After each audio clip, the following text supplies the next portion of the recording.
어디 교회에 가면 가장 제가 어색해하는 것이 할렐루야로 인사하십시다 하는 건데 우리 위임국장 목사님께서 가장 어색한 것을 말씀을 하시네요. 그래서 나오면은 저쪽에서 먼저 할렐루야 해야 되는 건지 내가 먼저 할렐루야 해야 되는 건지 몸둘 바를 모르겠어요. 그래서 저는 그냥 하지 말고 안녕하세요 하는 것으로 끝나요. 그래서 가장 편한 것 같아요. 일반적인 인사가. 그래서 제가 할렐루야 인사를 제가 너무 갑작스럽게 당황해가지고 제가 인사를 제대로 못했는데 안녕하세요. 반갑습니다. 반갑습니다. 저는 사실 시골에서 왔습니다. 강원도 시골이잖아요. 그렇죠? 그리고 강원도 춘천 시골이잖아요. 그래서 시골에서 왔는데 저는 강원도 춘천에 있으면서 시골인 줄 몰랐는데 서울에 오니까 시골이라 그러더라고요. 그래서 내가 시골 촌놈이구나 비로소 알았습니다. 그래서 서울에 오니까 제 정체성이 확인이 되더라고요. 그래서 시골에서 왔으니까 설교 스타일도 시골스럽고요. 이제 아주 도해지 분들께서는 좀 이해하시고 피자 냄새가 아니라 된장국 냄새가 날 테니까 좀 그렇게 받아주시면은 그것도 자연스러운 맛은 있지 않을까 생각이 됩니다. 여기에도 아마 의사분들이 이 한 교회에도 계시는지 모르겠는데 의사들 사이에서 풍자적으로 나누는 이야기가 있답니다. 그것은 뭐냐면 환자들이 입원을 하면 이제 이렇게 그 환자들을 나눈답니다. IQ 30짜리, IQ 90짜리, IQ 120짜리, IQ 150짜리 환자들을 그렇게 나누면 됩니다. IQ 30짜리 환자는 어떤 환자냐 하면 마치 의사를 하나님처럼 그렇게 생각하고 의사가 이렇게 하십시오 저렇게 하십시오 하면은 그대로 순종한다는 거예요. 그대로 완전히 F형으로 그대로 순종한다는 거예요. 하나도 틀리지 않게 그대로 순종한다는 거예요. IQ 90짜리는 어떤 환자냐 하면 의사가 무엇인가를 설명해 주면은 들어요. 그리고 의심나면은 의사에게 질문을 해요. 그리고 그것을 설명해 주면 고개 끄덕이면서 알아듣습니다. 그리고 그 밤을 자고 나서 그 뒷날 되면은 또다시 그 질문을 해요. 늘 의심이 많고 해석이 잘 안 되는 거예요. 그래서 또 질문하고 또 질문하고 IQ 120짜리 환자는 어떤 환자냐면 굉장히 뭘 많이 아는 것 같아요. 굉장히 많이 아는 것 같아요. 그런데 의사의 지시에는 정작 잘 따르지를 않아요. 많이 아는 것 같은데 그리고 아는 것도 쓸데없는 것만 많이 알아. 쓸데없는 것만. 그러면서 계속 고민을 하면서 의심을 하면서 걱정을 하는 거예요. 제가 암 환자거든요. 어떤 암입니다 하면 그것도 너무 고민을 하는 거야. 고민을 하면서 괴로워하면서 의심하면서 의사가 이렇게 하라면은 의사 얘기보다도 다른 사람이 암에는 뭐가 좋단다 뭐가 거기에 더 따르는 거야. 그것이 120짜리 150짜리 환자는 어떤 환자냐면 의사 얘기를 잘 알아듣습니다. 그리고 나름대로 자기 건강에 대해서 열심히 공부도 하고 책도 뒤지면서 의사 못지않게 자기 병에 대해서는 알아요. 그뿐만 아니라 거기에 대한 의사의 처방도 잘 따를 뿐만 아니라 이제 그것을 위해서 먹는 문제 그리고 어떻게 운동해야 되는 것, 이 암 환자는 먹는 것과 운동이 굉장히 중요하거든요. 그것을 철저하게 지켜나가는 거예요. 철저하게. 자, 그러면 어떤 환자가 가장 잘 나을까? 가장 건강할까? 그것은 당연히 IQ 30짜리와 150짜리예요. 그 환자가 가장 가장 건강이 빨리 회복된답니다. 그런데 중요한 것은 문제는 뭐냐면 150짜리 환자가 많지 않다는 거예요. 그러니까 150짜리가 드물다고 한다면 30짜리 환자로 한 30짜리 환자로 살아가는 거예요. 그런데 이 이야기를 들으면서 이 생각을 해보았습니다. 우리 신앙도 마찬가지겠다. 신앙도. 신앙인들도 IQ, 영적 IQ 30짜리, 90짜리, 120짜리, 150짜리 신앙인이 있겠다. 그러면 신앙인은 30짜리 신앙인은 어떤 신앙인일까? 마치 목사님 하나님처럼 생각하고 목사님 이렇게 하라고 하면 아멘. 새벽기도 하십시다 하면 아멘하고 나오는 거야. 길을 쓰고 나오는 거야. 나와서 좋은 하나 있더라도 나오는 거야. 네? 목사님 말씀이라고 하나님 말씀으로 들으니까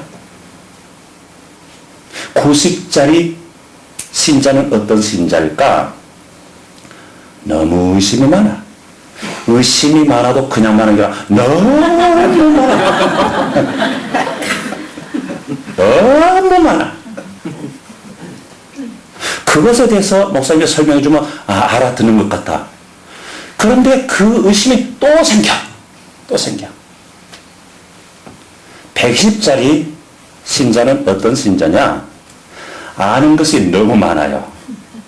아는 것이 너무 많은데 그것도 역시 120짜리 환자처럼 쓸데없는 것만 너무 많아. 쓸데없는 것만. 자기 신앙에 하나도 도움이 안 돼. 자기 신앙에. 쓸데없는 건 너무 많아가지고 그 가지고 계속해서 문제를 만드는 거예요. 계속해서 문제를 만들고 또 시비를 걸기도 하고 또 태클을 걸기도 하고 150짜리 신자는 어떠한 신자냐? 성경을 스스로 깨우칠 수 있고 즉 큐티를 하든지 공부를 하든지 설교를 들으면서도 그것을 잘 받아들이는 거예요. 그리고 성경에 대한 지식뿐만 아니라 신앙의 수준이 아주 신실하신 분들이에요. 열심히 봉사도 하고 묵묵히 기도하면서 섬기고. 자, 그러면 어떠한 신자가 하나님 앞에 풍성한 복을 받고 살까? 당연히 영적 IQ 30짜리와 150짜리죠. 그런데 신자 역시 150짜리 신자가 많지 않다는 게 이것도 문제예요. 150짜리 신자가 많지 않단 말이야. 그러니 그럴 바야 단순하게 30짜리로 신앙생활에 나가는 거예요. 그것이 복받는 지름길이라고 하는 거예요. 자, 그러면 여러분들은 어디에 해당되십니까? 30입니까? 90입니까? 120입니까? 150입니까? 150이라고 그러셨죠? 네, 아멘. 제가 딱 보니까 저는 한 가지 신통한 게 있는데 관심법이 있지 않습니까? 보면은 딱 압니다. 우리 이한교회 성도님들은 아마 150 되시는 분들이 꽤 많은 것 같아요. 그런데 150이 안 되는데 애를 써서 150 돼야 되겠다 길을 쓰면요 채풀에 넘어져. 그러니까 그럴 바야 30짜리로 살아가는 거예요. 그냥 30짜리로. 그것이 편하단 말이에요. 여러분, 문제는 뭐냐면 어설픈 사람이 문제다 그 말이에요. 이 세상 속에서나 여러분 환자도 마찬가지고 환자도 어설프게 하는 게 문제고요. 우리 흔한 말에 가만히 있으면 중간이 나가지 그런 말이 있어요. 그리고 여러분 가장 무서운 사람이 어떤 사람인지 아세요? 가장 무서운 사람은 딱 책 한 권 읽은 사람이 가장 무서운 사람이에요. 그 사람 못 당합니다. 못 당합니다. 교수 출신인 우리 심목사님도 못 당하죠. 그런 사람들 못 당하죠. 정말 무섭습니다. 어중간하게, 어중간하게. 이 어설픈 사람이 문제다 그 말이죠. 그렇다면 우리의 신앙도 그렇지 않겠습니까? 저희들이 새벽 시간에, 우리 교회에서는 새벽 시간에 매일 성경 큐티를 합니다. 그런데 어젠가 오늘인가 보니까, 오늘인 것 같은데, 차지도 않고 덥지도 아니면 내가 토해내버리리라.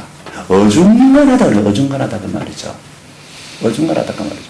무슨 말씀이에요? 우리가 신앙생활 할 때는 이왕 신앙생활 했으니까 열정적으로 신앙생활 하는 거예요. 열정적으로. 아, 주님도 어설픈 거, 어중간한 것을 참 싫어하시는구나. 마찬가지로 90, 120 어설프잖아. 이 어설픈 게 문제단 말이죠. 그것은 자기에도 문제고 남에게도 문제예요. 이분들 때문에 우리 하나님이요 얼마나 스트레스 받으신지 아세요? 하나님이 스트레스 받으셔. 그 사람들 때문에 스트레스 받으신단 말이죠. 오늘 본문은 빌립보 교회에 보내는 바울의 편지 형식으로 되어 있습니다. 그리고 오늘 본문은 그 일부분의 내용입니다. 바울은 빌립보 교인들에게 자기 자신에 대하여서 이렇게 표현하고 있습니다. 그것이 오늘 본문 전체인데요. 내가 이미 얻었다 함도 아니요 온전히 이루었다 함도 아니라 오직 내가 그리스도 예수께 잡힌 바 된 그것을 잡으려고 달려가노라. 형제들아, 나는 아직 내가 잡은 줄로 여기지 아니하고 오직 한 일 즉 뒤에 있는 것은 잊어버리고 앞에 있는 것을 잡으려고 표들을 향하여 그리스도 예수 안에서 하나님이 위에서 부르신 부름의 상을 위하여 달려가노라. 그렇게 말씀하고 있습니다. 여러분, 이것이 빌립보 교인들을 향한 바울의 자랑으로 여겨집니까? 아닙니다. 바울의 자랑이 아니에요. 이것은 바울이 자기 자신을 자랑하기 위해서가 아니라 인생의 목표를 십자가에 둔 자로서 신앙 고백을 하고 있는 거예요. 그것을 지금 바울은 빌립보 교인들에게 말씀하고 있는 거예요. 지금 빌립보 교인들에게 편지를 쓸 때의 바울의 환경은 로마 감옥입니다. 그런데 로마 감옥에 갇혀 있는 그가 달려간다고 말해요. 열심히 달려간다고 말해요. 그것이 바울이에요. 이 신앙 고백을 지금 하고 있는 겁니다. 바울에게는 오직 예수 그리스도와 십자가밖에 없었어요. 그거밖에 없었어요. 그래서 바울의 몸 구석구석을 어디로 꼭 눌러도 예수 그리스도, 십자가, 이것이 팍팍 튀어나오는 사람이 바로 사도 바울이에요. 저는 오늘 위임을 받는 신기영 목사님은 바로 이와 같은 바울과 같은 사람이겠다. 저는 그렇게 생각합니다. 바울과 우리 신 목사님께서 실제적 IQ 지수가 얼마인지는 모르겠어요. 그러나 영적 IQ가 바울은 150이에요. 아마 신 목사님은 얼마나 될까요? 영적 IQ 모르시죠? 제가 관심법이 있다고 그랬잖아요. 그러니까 150이에요. 150이에요. 여러분, 그렇다고 한다면 주님의 십자가를 위해서 달려갔던 그 바울처럼 우리 신 목사님께서도 그 십자가를 향해서 달려가는 거예요. 여러분, 세상 사람들이 바라볼 때 이보다도 바보스러운 사람이 어디가 있어요? 여러분, 그렇지 않습니까? 저는 그렇게 생각해요. 우리 신 목사님께서 목회 안 하시고 세상적으로 나가셨다면 성공하셨거나 굉장히 알아주는 위치에 계셨겠다. 저는 그렇게 생각해요. 사도 바울이 그랬거든요. 그랬잖아요. 아시다시피 굳이 설명드릴 필요 없이 사도 바울이 그랬단 말이에요. 굉장히 잘 나가는 사람이었잖아요. 최고의 학부에다가 앞이 분명하게 창창하게 보장될 그런 젊은이였잖아요. 그런데 그것 다 때려쳤단 말이죠.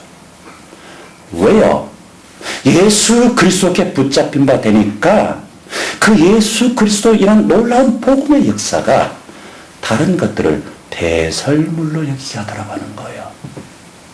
여러분, 저는 아무리 많은 사람을 만나보았어도 배설물을 아까워하는 사람을 단 한 사람도 못 보았습니다.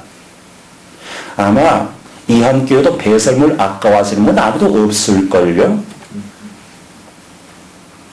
그렇잖아요. 여러분요, 이건 우스갯소리가 아니에요. 화장실에 가서 배설을 하고 들어가면서 물 내리기가 너무 아쉬운 거야. 그래서 야, 이거 내려 말하면 이거 내가 확 쓸려 내려가 버릴 텐데, 야, 너무 아쉽네. 그러면 이렇게 해서요? 없잖아요. 바울은 세상적으로 분명하게 보장된 그런 확고한 것들을 이렇게 여겼다고 말해요. 여러분 아시죠? 우리 신 목사님께서 그렇게 하신 거 아시잖아요. 신 목사님께서 그렇게 하셨다고 말이죠. 그래서 세상 사람들이 보면 바보예요. 세상 사람이 보면 미친 거예요. 그런데 무엇이 바울로 하여금 그렇게 하게 만들었으며 무엇이 신 목사님으로 하여금 그렇게 만드셨습니까? 예수 그리스도의 복음의 능력이요. 그게 십자가예요. 그 십자가예요. 그런 생각해 보시기 바랍니다. 이처럼 신 목사님이 예수 그리스도의 십자가를 따라가고자 한다면 이 한 교회에 계시는 모든 성도님 역시 목사님과 함께 힘을 합쳐서 그 길을 가는 것은 당연한 것이 아니겠습니까? 그건 당연한 거예요. 여러분, 신앙생활 하시면서 피곤하게 신앙생활 하지 마십시오. 어설프게 90짜리처럼 120짜리처럼 하지 마십시오. 150이 안 되시겠거든 아예 30으로 신앙생활 하십시오. 저는 얼마 된 것 같아요? 저는 30짜리예요. 그렇게 하는 거예요. 그냥 단순히 이렇다면 이런 거예요. 여러분, 하나님 말씀 성경이 모두 다 믿어지시나요? 저는 지금도 안 믿어지는 거 있는데요. 목사가 좀 이상하지요. 여러분요. 그런데요. 성경이 받아들여져요. 왜 그런지 아세요? 내 이성의 머리로는요. 안 믿어지는 게 너무 많아요. 그런데요. 한 가지만 풀리면 다 믿어져요. 뭐냐면 하나님의 말씀이라고 하니까 믿는 거예요. 받아들이는 거예요. 내 머리로 해석하고 내 이성적인 지식으로 판단해서 믿어지는 것이 아니에요. 그러나 이것이 하나님의 말씀이기 때문에 받아들이는 거예요. 그래서 믿는 거예요. 여러분 이것을 믿다며 믿음은 맹목적인 것이 아니잖아요. 십자군 전쟁 때 길버트라고 하는 영국 청년이 사라센 제국의 포로로 잡히는 신세가 되었습니다. 그래서 이제 노예 생활을 하게 됐는데 사라센 공주가 이 길버트라고 하는 청년을 어쩌다가 사랑하게 된 거예요. 너무 사랑하게 됐어요. 이것을 알게 된 사라센 왕이 이것을 알아차리고는 이 길버트를 다 영국으로 쫓아보내버렸어요. 얼마 후에 사라센 공주가 자기 아버지인 임금에게 딸랑 편지 한 통 남겨놓고 영국으로 가버린 거예요. 그런데 사라센 공주는 영어를 할 줄 몰라요. 그래서 딱 두 마디밖에, 그 길버트를 통해서 딱 두 마디밖에 몰라요. 런던이라고 하는 말과 길버트밖에 몰라요. 그래서 런던으로 갔습니다. 그러니 무엇을 알아요? 거기서 어떻게 길버트를 찾아요? 그래서 미친 듯이 런던 거리를 쏘다니면서 런던 길버트 뭐 했던 거예요. 하루 종일 그렇게 돌아다닌 거예요. 사람들이 바라보면서 미친 여자다. 미친 여자다. 곱게 생겼는데 너무 안 됐다 하면서 혀를 끌끌 찹니다. 우연히 길버트의 하인이 런던 시내로 나왔다가 그 모습을 보았어요. 런던 길버트 하는 그 모습을 보았어요. 이 하인은 길버트로 하여금 그 공주의 이야기를 귀가 따갑도록 들었습니다. 그래서 당장 알아보았습니다. 그래서 그 공주를 데리고 주인에게 갔습니다. 얼마 후에 그 사라진 공주와 길버트가 결혼을 하게 됐습니다. 너무나 행복한 삶을 살았습니다. 훗날 이 공주는 영국 교회의 위대한 인물인 토마스 버켓이라고 하게 되면은 여러분 사람들이 잘 알 텐데 토마스 버켓의 어머니였다라고 하는 이야기입니다. 그리고 토마스 버켓은 어떤 사람이냐면 캔터버리 대성당에서 순교한 사람으로 널리 알려지고 있습니다. 그렇다고 한다면 사도 바울 역시 두 가지밖에 몰랐어요. 예수 그리스도의 십자가밖에 몰랐어요. 이것을 한마디로 압축하면 예수 그리스도의 십자가, 그거밖에 몰랐어요. 우리 신목사님도 바로 그거밖에 모르는 거예요. 예수 그리스도의 십자가, 예수 그리스도의 십자가. 그렇다고 한다면 여러분 역시 그러한 삶으로 사는 것이 아니겠습니까?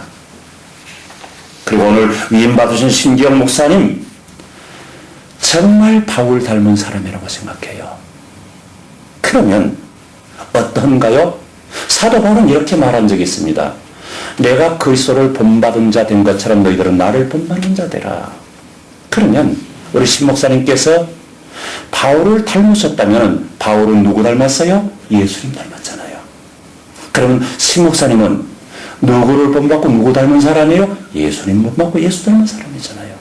그렇다면 우리 이한교회 성도님들은 신 목사님 본받으면 되고 신 목사님 닮아가면 되는 줄 믿습니다.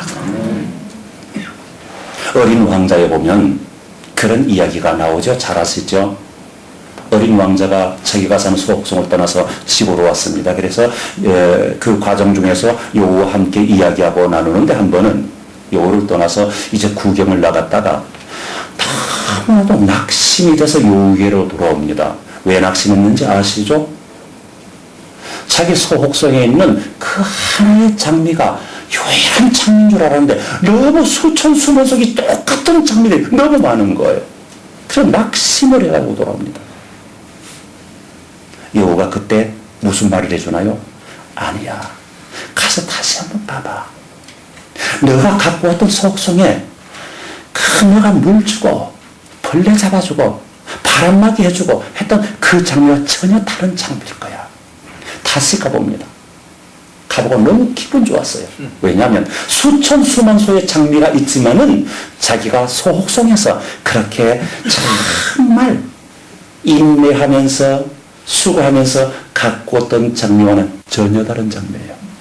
즉 다시 말해서 자기가 갖고 오던 소옥성에 있던 그 장미는 유일한 장미예요. 결코 똑같은 장미가 아니에요. 제가 무슨 말씀드리려고 이 말씀드리냐면 이 세상에 많은 교회가 있습니다. 이 한 교회 이름을 제가 물었더니 목사님 설명해 주시더라고요. 그러나 많은 교회가 이 땅에 있지만은 많은 교회와 전혀 다른 교회, 이 한 교회. 그 안에서 신앙생활 하시는 여러분 정말 행복하십니다. 오늘 위임하시는 목사님 중심에서 이 한 교회가 바로 유일한 장미처럼 정말 유일한 교회 될 수 있기를 축원합니다. 기도하겠습니다.